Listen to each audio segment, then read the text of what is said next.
Viajamos atrás en el tiempo unos 2000 años, al corazón de Roma en el año 27 a.C. El aire huele a incienso barato mezclado con vino derramado y sudor.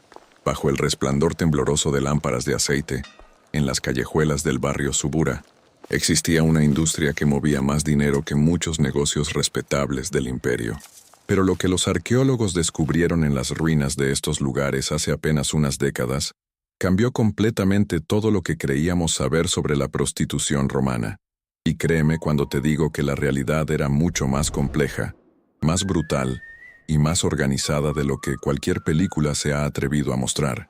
Porque mientras Hollywood nos vende imágenes romantizadas de cortesanas elegantes reclinadas en divanes de seda, la verdad arqueológica cuenta una historia muy diferente. Una historia de jerarquías despiadadas, de regulaciones estatales sorprendentemente detalladas y de condiciones que hacían que la diferencia entre una trabajadora de élite y una esclava de lupanar fuera literalmente la diferencia entre la vida y la muerte. Estamos en la Roma de Augusto recién proclamado primer emperador. La ciudad tiene casi 1 millón de habitantes y los registros históricos revelan algo que te va a dejar helado. Se estima que había entre 30.000 y 50.000 personas dedicadas al comercio sexual en la ciudad. No estamos hablando de una actividad marginal.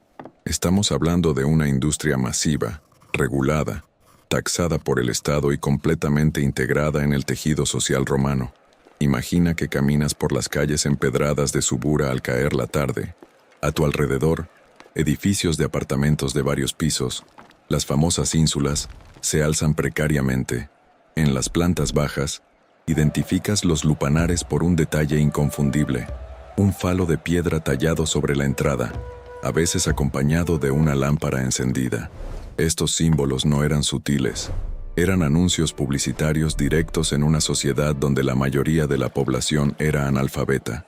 Pero aquí es donde las cosas se vuelven fascinantes y perturbadoras a la vez, porque no todos los establecimientos eran iguales, ni remotamente. La prostitución romana operaba en una jerarquía tan estricta y estratificada como la misma sociedad romana. En la cúspide estaban las delicatae, mujeres educadas, a menudo libertas, que atendían exclusivamente a la élite romana. Estas mujeres vivían en domus privadas, casas elegantes en barrios respetables. Podían leer, escribir, tocar instrumentos musicales, recitar poesía. Sus clientes eran senadores, comerciantes ricos, oficiales militares de alto rango. Una noche con una delicata podía costar el equivalente al salario mensual de un trabajador promedio, a veces más. Ellas elegían a sus clientes, negociaban sus términos, y aunque socialmente estigmatizadas mantenían cierto grado de autonomía y acumulaban fortunas considerables. Luego estaban las meretrices de rango medio. Trabajaban en establecimientos más modestos pero todavía decentes, atendían a comerciantes, artesanos prósperos, soldados con dinero. Cobraban entre 2 y 8 haces por servicio, aproximadamente el precio de una hogaza de pan o un vaso de vino. Algunas eran libertas que habían comprado su libertad precisamente con este trabajo. Otras eran mujeres libres empobrecidas que no veían otra opción económica. Pero en el fondo de esta pirámide, en los lupanares del Subura y del puerto de Ostia, existía un infierno que los romanos respetables preferían no ver. Aquí trabajaban las lupae, llamadas así porque sus gemidos nocturnos supuestamente sonaban como aullidos de lobos.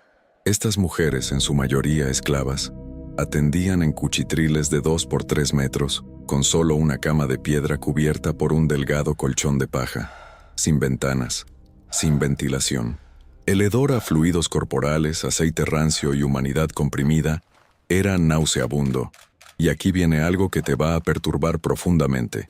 Los registros de Pompeya, preservados por la erupción del Vesuvo en el año 79 d.C., nos dan cifras concretas.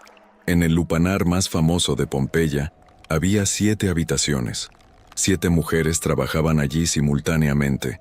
Los grafitis en las paredes, escritos por clientes, mencionan servicios que costaban entre 1 y 2 haces. Por ese precio, el equivalente a medio litro de vino barato, un hombre podía comprar el cuerpo de una esclava durante 15 minutos. Ahora bien, Hagamos las matemáticas que los historiadores han reconstruido. Un lupanar promedio operaba desde el mediodía hasta la medianoche. Una esclava en ese nivel atendía entre 30 y 40 clientes por jornada, por día, 30 a 40 hombres diferentes, en una habitación sin puerta, solo con una cortina de tela. Los clientes hacían fila afuera, esperando su turno mientras escuchaban lo que sucedía adentro. Pero antes de que lleguemos a la parte más impactante de todo esto, necesitas entender cómo el Estado romano regulaba esta industria, porque a diferencia de lo que podrías pensar, Roma no solo toleraba la prostitución, la administraba activamente. Toda persona que se dedicaba al comercio sexual debía registrarse ante los ediles, los magistrados encargados de la moral pública. Sí, leíste bien. Los encargados de la moral pública también administraban los burdeles. Una vez registradas, estas mujeres recibían una licencia, la licentia stupri, y debían pagar impuestos regulares al Estado. El dinero recaudado iba directamente a las arcas imperiales, financiando desde acueductos hasta campañas militares. Las regulaciones eran sorprendentemente específicas. Las prostitutas registradas debían vestir togas oscuras, generalmente marrones o negras, en lugar de las estolas blancas que usaban las mujeres respetables. Debían teñirse el cabello de rubio o rojo, colores considerados vulgares.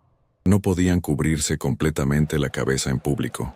Estas marcas visuales servían para identificarlas instantáneamente en las calles. Y aquí está lo verdaderamente retorcido del sistema. Una vez que una mujer se registraba como prostituta, era prácticamente imposible borrar ese estigma.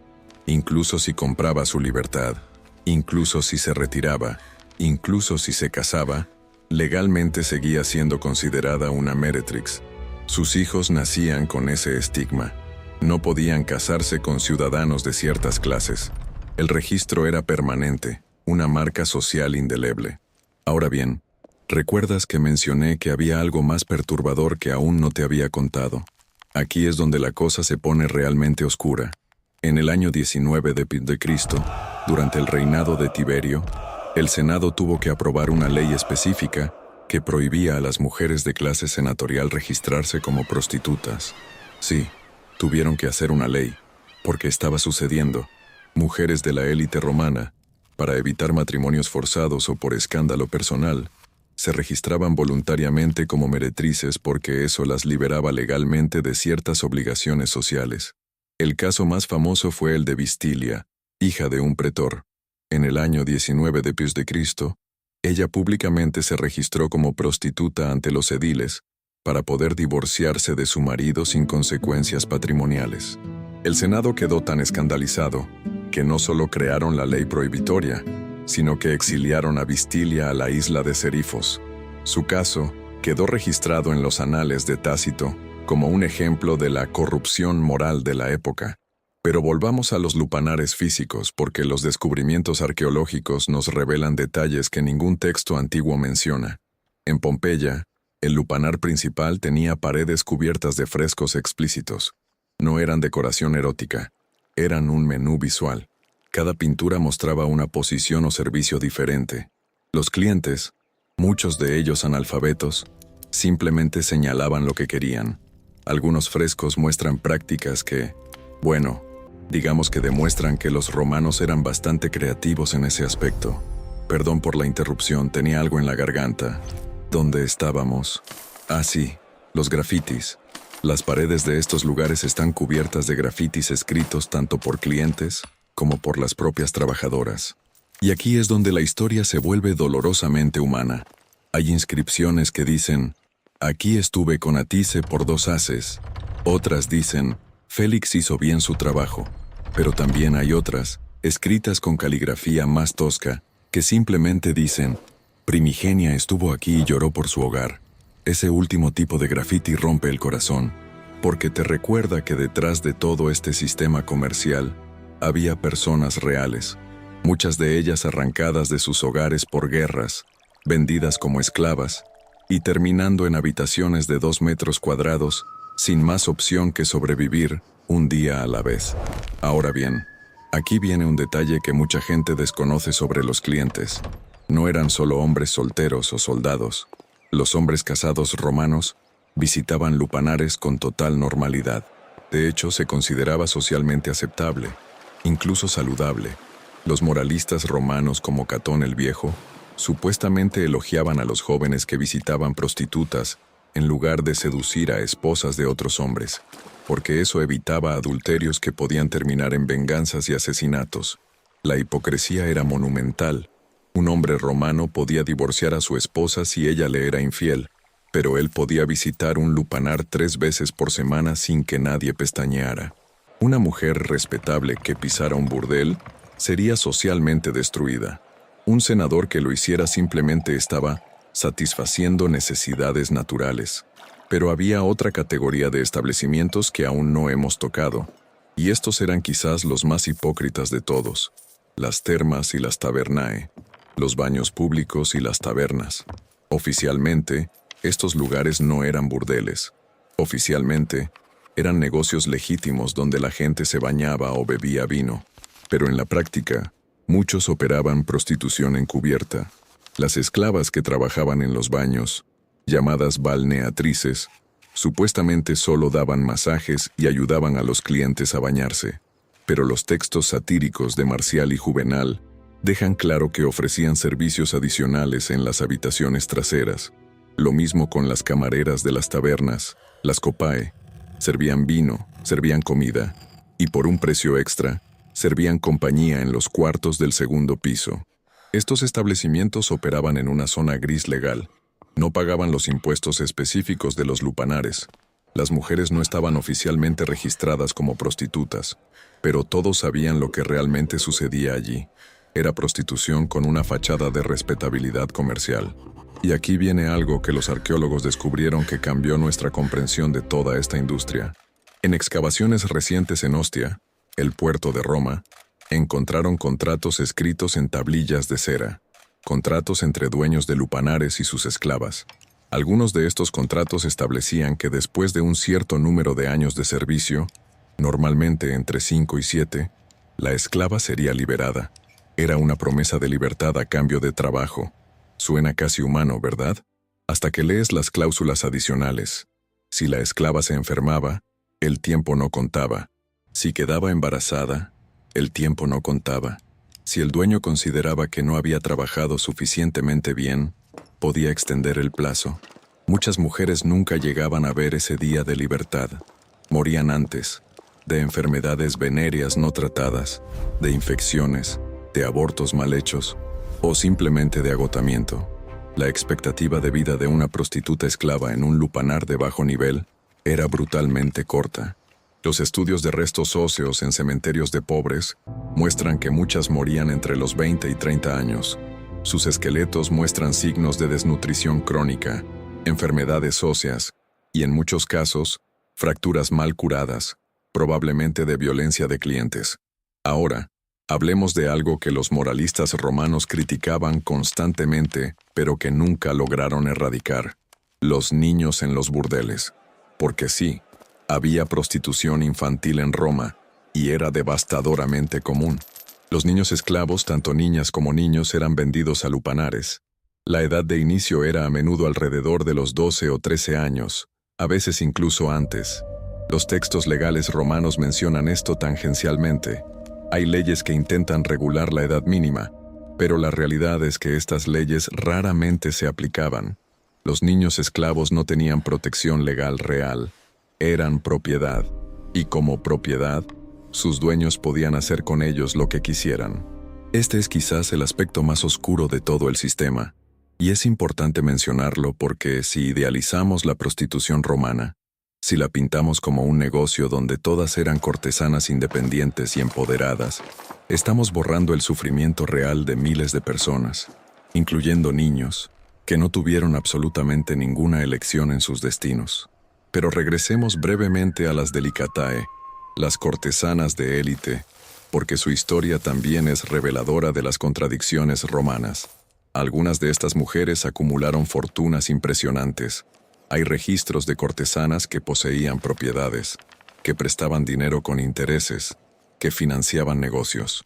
Una cortesana llamada Acme, liberta de origen griego, Aparece en documentos como prestamista que financiaba a comerciantes de grano. Otra, Citeria, fue la amante del cónsul Marco Antonio antes de que conociera a Cleopatra. Ella asistía a banquetes con él, viajaba en su litera y fue tratada públicamente casi como una esposa, aunque legalmente nunca podría serlo. Estas mujeres vivían en una paradoja constante. Podían ser ricas, pero nunca respetables. Podían influir en políticos poderosos en privado, pero nunca tener voz pública. Podían comprar su libertad y la de otros, pero nunca limpiar el estigma de su licentia stupri. Y aquí está lo que realmente te va a hacer reflexionar sobre todo esto. El sistema romano de prostitución no era un accidente ni una aberración. Era una consecuencia directa de una sociedad construida sobre esclavitud masiva, patriarcado absoluto y una visión del cuerpo humano como mercancía. Los mismos senadores que regulaban los burdeles y cobraban impuestos de ellos también daban discursos pomposos sobre la virtus romana, sobre la dignidad y la moralidad tradicional. Los arqueólogos han calculado que en el apogeo del imperio, aproximadamente entre el 27 a.C. y el 200 d.C., el comercio sexual generaba ingresos fiscales equivalentes al 5% del presupuesto estatal de la ciudad de Roma. 5%. El imperio estaba literalmente financiado en parte por la venta de cuerpos humanos. Cuando el cristianismo comenzó a ganar influencia en el siglo IV, los burdeles no desaparecieron inmediatamente. De hecho, muchos continuaron operando durante siglos más, solo que con más discreción. Lo que cambió fue el discurso. Ahora se hablaba de redimir a las prostitutas, de salvar sus almas. Pero las condiciones materiales, la pobreza que empujaba a las mujeres a ese trabajo, la esclavitud que no les daba elección, eso permaneció. Y si pensamos que esto es solo historia antigua, algo completamente ajeno a nuestro mundo moderno, estamos cerrando los ojos. Las mismas dinámicas, pobreza extrema, falta de opciones, estigma social, explotación de los más vulnerables, siguen existiendo hoy en diferentes formas. Los nombres cambian, las leyes cambian, pero la desesperación humana y la voluntad de otros de lucrarse de ella, eso parece ser una constante a través de los milenios. Los lupanares de Roma ya no existen. Sus paredes de piedra están en ruinas o enterradas bajo metros de tierra y siglos de construcción. Pero las preguntas que nos plantean siguen siendo dolorosamente relevantes. ¿Cuánto de nuestra sociedad está construido sobre la explotación invisible de los más vulnerables?